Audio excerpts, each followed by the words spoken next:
आचार्य श्री नमोस्तु।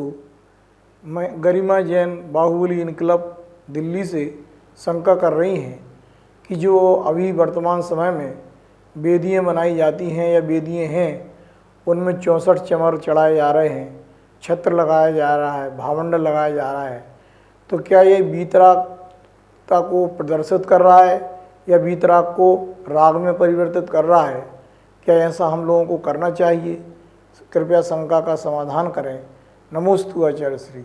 तीर्थंकर जो हैं पंच कल्याणक से संपन्न होते हैं, और पंच कल्याणक का मतलब है देवी देवताओं द्वारा विशेष पूज्यता। इतना पुण्य करके आते हैं कि उनके द्वारा भी बहुत ज़्यादा पूजनीय हो जाते हैं, ऐसे तीर्थंकर होते हैं।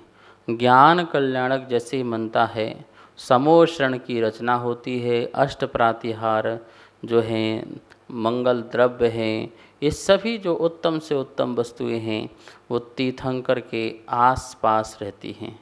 वो तीर्थंकर की वीतरागता को नष्ट नहीं कर देते हैं, क्योंकि तीर्थंकर की वीतरागता नष्ट तब होगी जब तीर्थंकर ही अपने वीतराग परिणामों को खराब करें। अब वहाँ तो मोहिनी का अभाव है, तो इसलिए उनकी वीतरागता तो समाप्त हो ही नहीं सकती है, ठीक है ना। यह तीर्थंकरों की उस द्रव्यों के द्वारा एक विशेष पूजा है। जैसे आप अष्ट द्रव्यों से नारियल चढ़ाते हैं, फल चढ़ाते हैं, फूल चढ़ाते हैं और भी सामग्री चढ़ाते हैं, तो क्या वो चढ़ाने से हमारे भगवान की वीतरागता समाप्त हो जाती है? अथवा भगवान को हम अभिषेक करते हैं, खूब अभिषेक करते हैं अनेक अनेक द्रव्यों से, तो क्या उससे भगवान की वीतरागता समाप्त हो जाती है? नहीं। यह तो भक्त की भक्ति करने के एक जो हैं बहुत सारे तरीके हैं, अभिषेक के द्वारा, सामग्री के द्वारा, छत्र के द्वारा, चमर के द्वारा। अच्छा, इन सब का रीज़न भी है। हम सिंहासन उच्चासन दे रहे हैं, प्रभु उच्च हैं इसलिए उच्चासन दे रहे हैं। प्रभु की जो है हमारी दृष्टि पड़ती है, उस दृष्टि से हमारी जो स्वयं की दृष्टि ठीक हो जाए, इसलिए हम चमर आदि द्वारा अपने ही नज़र उतारते हैं, अपनी वरगणाओं को, अशुभ को दूर करते हैं। जो छत्र है उस छत्र के माध्यम से यह हम भाव पाते हैं कि प्रभु हमारे 3 लोक के नाथ हैं, तो हम छत्र अर्पण करते हैं। दुंदुभी भगवान की दिव्य ध्वनि का जो प्रतीक होता है, अशोक वृक्ष जो उनके शोक रहित को प्रदर्शित करता है कि जिनके अंदर कुछ भी शोक भाव नहीं है। तो ये सब जो चीज़ें हैं बहुत बढ़िया चीज़ें होती हैं, बढ़िया पवित्र वस्तुएं होती हैं, और यह देवी देवताओं द्वारा विशेष पूज्यता की जाती है। आप सब लोग इस प्रकार से मंदिरों में अपने करते हैं, तो इससे कोई भगवान की वीतरागता समाप्त नहीं होती है। डॉक्टर समीर काला अकलूज से शंका कर रहे हैं कि जो धर्म द्रव्य और अधर्म द्रव्य हैं, तो क्या एक दूसरे के विरोधी हैं या अपने अपने कार्य करने के लिए इनका कार्य निश्चित है? कृपया इसका समाधान करें।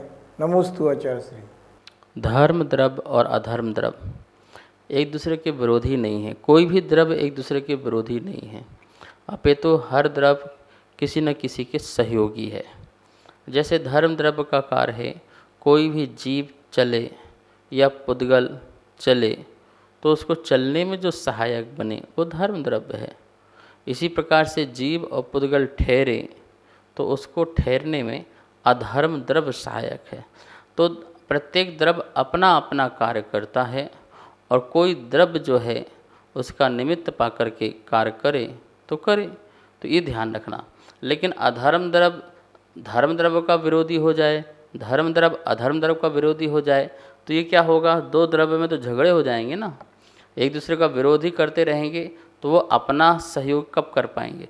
तो इस प्रकार से नहीं होता है कि दोनों एक दूसरे के विरोधी नहीं हैं, अपितु प्रत्येक द्रव्य एक दूसरे के सहयोगी बन जाते हैं और अपने आप में परिणमन किया करते हैं।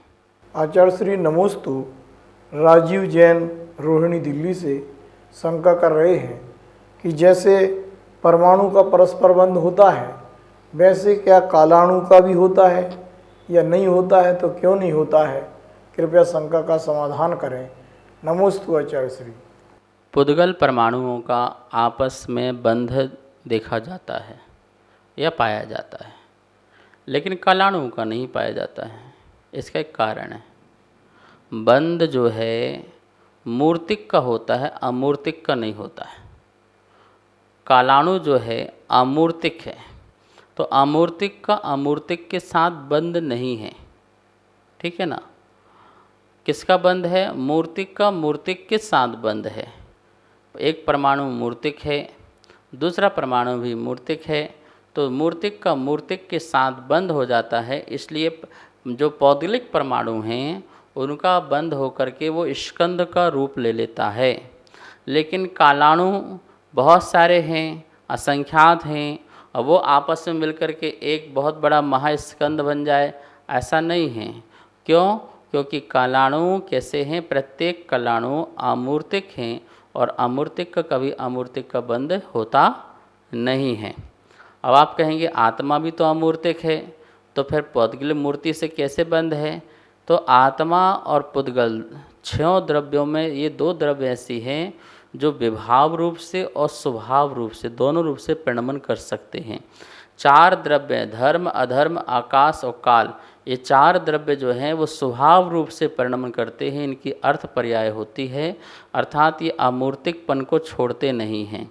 लेकिन जीव और पुद्गल ये ऐसे हैं कि पुद्गल जो है विभाव रूप परिणमन करता है तो स्कंद बन जाता है, और जीव जो है विभाव रूप से परिणमन करता है तो कथनचित मूर्तिक मुत्ति बंधादो, ऐसा द्रव्य संग्रह में आचार्य नेमिचंद स्वामी ने कहा है कि यह बंध के कारण जीव को भी कथनचित मूर्तिक कहा जाता है, क्योंकि वो भी अपने अमूर्तिक स्वभाव से च्युत होती है। इसलिए वह कर्म से बंधन से बंधती है, अन्यथा वो कर्म के बंधन से बंध नहीं सकती है। इसलिए हम ये कह सकते हैं कि आत्मा भी शरीर को स्पर्श करती है, आत्मा भी कर्म को स्पर्श करती है, अन्यथा स्पर्श ना करे तो हमें दर्द आदि का वेदन क्यों हो?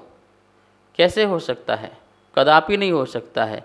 इसलिए आत्मा ने संसार अवस्था में अपने स्वभाव से च्युत हुई है, इसलिए वो भी कथनचित मूर्तिक है। इसलिए कर्म मूर्तिक और आत्मा भी कथनचित मूर्तिक हो गई, तो दोनों का आपस में बंध संभव होता है। लेकिन अमूर्तिक का कभी अमूर्तिक के साथ बंध नहीं होता, इसलिए कालाणुओं का आपस में बंध नहीं होता। सभी को सादर जय जिनेंद्र। पूज्य गुरुदेव के मुखारविंद से आप सभी की शंकाओं का नित्य समाधान आगम के अनुसार किया जा रहा है, और ये इसका प्रसारण आदिनाथ टीवी चैनल के माध्यम से हो रहा है। अगर आपके मन में किसी भी प्रकार की कोई भी शंका है तो आप हमें नीचे दिए गए नंबर पर बेझिझक भेज सकते हैं, और आपकी शंका का समाधान पूज्य गुरुदेव के मुखारविंद से आदिनाथ टीवी चैनल के माध्यम से किया जाएगा। तो आप हमें अपनी शंकाएं भेजें और पूज्य गुरुदेव के मुखारविंद से अपना समाधान पाएं और अपनी शंका का समाधान करें। जय जिनेंद्र। इस कार्यक्रम के पुण्यार्चक थे